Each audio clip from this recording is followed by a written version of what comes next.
있습니다. 먼저 여기를 지나가시는 차량들 교통체증을 일으켜서 미안하게 생각합니다. 영문도 모르고 강화문에 놀러 오셨다가 불편을 겪고 있는 시민분들 시끄럽게 해서 미안하게 생각합니다. 그리고 경찰 아저씨들 저희보다 사실 훨씬 일찍 오셔서 도로를 통제하고 막아주시고 저희가 행사할 수 있도록 보호해 주신 거 정말 고맙고 또 미안하게 생각합니다. 그래도 이왕 이렇게 서 계시는 거 일만 하지 마시고 저희 말에 귀를 기울여 주시고 지나가는 시민분들 조금 시끄럽더라도 여러분들 들으시라고 크게 말하는 거니까 살짝 들어주시고 지나가길 부탁드립니다.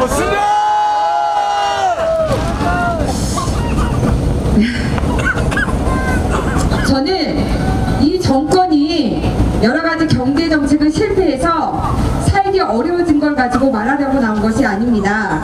그리고 교육부 정책이 마음에 안 들어서 뭐라고 하려고 나온 것도 아니고요. 어려운 대내적 외교를 실패해서 국가가 망신을 당하고 손실을 보는 걸 가지고 뭐라고 하려고 이 자리에 나온 것이 아닙니다. 사실 역대 정부 중에 다 아시지만 다 잘했던 정부도 없었고 다 못했던 정부도 없었습니다. 사실 제 마음에 100% 들었던 정부는 단 한 번도 없었습니다. 사실 저는 남들이 하는 거 별로 마음에 들어하지 않아요. 자식들이 하는 것도 마음에 안 들고 남편이 하는 것도 마음에 안 들고 옆집 사람도 마음에 안 들고 이 현재 정치인들은 하나도 마음에 들지 않습니다. 그냥 대충 무난하게 잘 살아왔어요. 불만이 있으면 살짝 불평하면서 짜증내면서 무난하게 그냥 이 사회에 적응하며 잘 살아왔습니다. 그런데 이렇게 무난하게 살던 제가 광화문으로 뛰어나온 이유는 딱 하나입니다.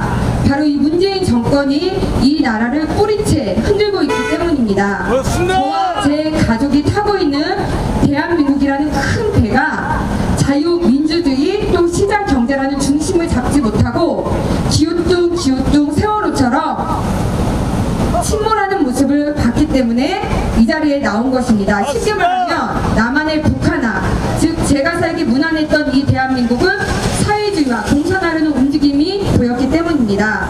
문재인 정권은 오직 이 목표를 향해서 거침없이 달려가고 있습니다.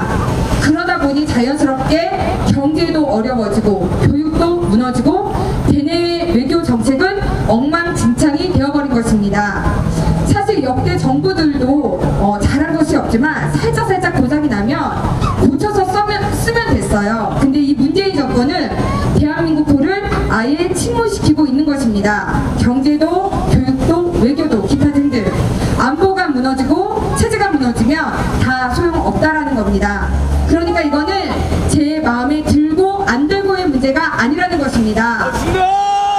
저는 오늘날 이와 같은 현실이 왜 벌어졌는지 한번 생각해 본 적이 있는데요. 전에 제가 존경했던 정광훈 목사님께서 우리가 교육에 있어서 좌파에게 밀렸다, 교육이 무너졌다 라고 표현하신 적이 있습니다. 저는 이 말에 깊이 공감하고 있습니다. 다시 말해 우리는 우파가 교육에 있어서 좌파에게 밀렸고 좌파에게 졌다라는 것입니다.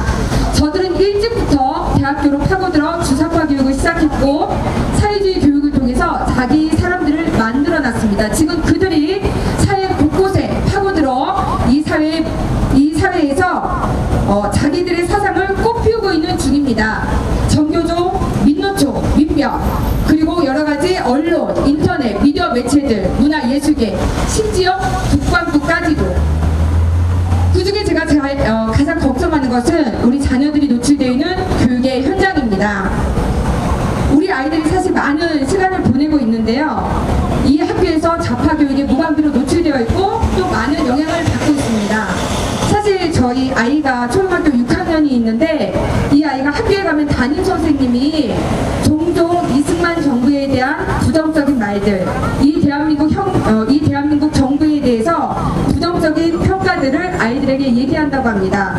그리고 현재 교과서도 좌파 사상의 흐름을 갖고 있는 책들이 많이 있고요.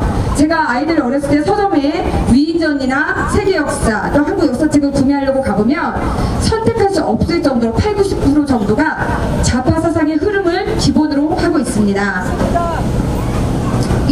아이들이 자연스레 이 나라에 대한 자긍심과 감사보다는 분노를 먼저 느끼고 또 피해의식을 갖고 투쟁하려는 생각을 하게 되는 것입니다. 한미 동맹의 고마움과 이득보다 미국에 대한 부정적인 시선과 피해를 먼저 말하게 되는 것입니다. 지금 현재 이 정부도 여러 가지 미디어 매체들을 통해 계속 우리를 좌파 교육하고 있습니다. 격차 없는 평등한 세상, 양극화 없이 다 같이 잘 사는 세상, 그 다음에 뭐 차별 없는 세상, 국민이 먼저인 나라 등등등 온갖 좋은 말을 다 갖다 붙이면서 좌파 사상을 우리에게 심어주고 있는 겁니다. 우리는 이제라도 정신 차려야 합니다. 그리고 교육해야 합니다. 대한민국이 얼마나 좋은 나라인지, 또 얼마나 많은 발전을 이루어왔는지, 또 세계 경제 강대국으로 성장했는지, 한미동맹은 얼마나 고마운 건지, 그리고 실보다 득이 많은지를 아이들에게 가르쳐야 합니다. 우리 자녀들에게 분노보다는 감사하는 법을, 또 감사한 내용들을 알려줘야 합니다. 우리는 더 이상 교육에서 저들에게 밀리면 안 됩니다. 져서도 안 됩니다. 교육이 잘못되면 이 나라의 미래도 내 자녀의 미래도 보장할 수 없습니다. 마지막으로 똑똑한 어떤 유튜버의 말을 잠깐 소개하고 마치려고 합니다. 격차 없는 평범한 세상을 부르짖는 정치인들, 바로 저들, 다들 자기 자식들은 격차 맨 꼭대기에 아주 특별한 외고, 국제학교 이런 데 보내, 그리고 미국, 영국으로 유학 보내서 자본주의 시장경제 교육시켜, 젊었을 때 운동권에서 빡세게 방미투쟁을 하도 해서 미국 못 가는 사람도 자기 딸은 미국 시카고대 유학 보냈잖아. 아니, 너네들한테는 자본주의 폐해를 그렇게 부르짖어 놓고 정작 자기 자식들은 어째서 중국, 러시아로 유학 안 보내고 자본주의 끝판왕 미국으로 유학을 보낼까? 자기 자식이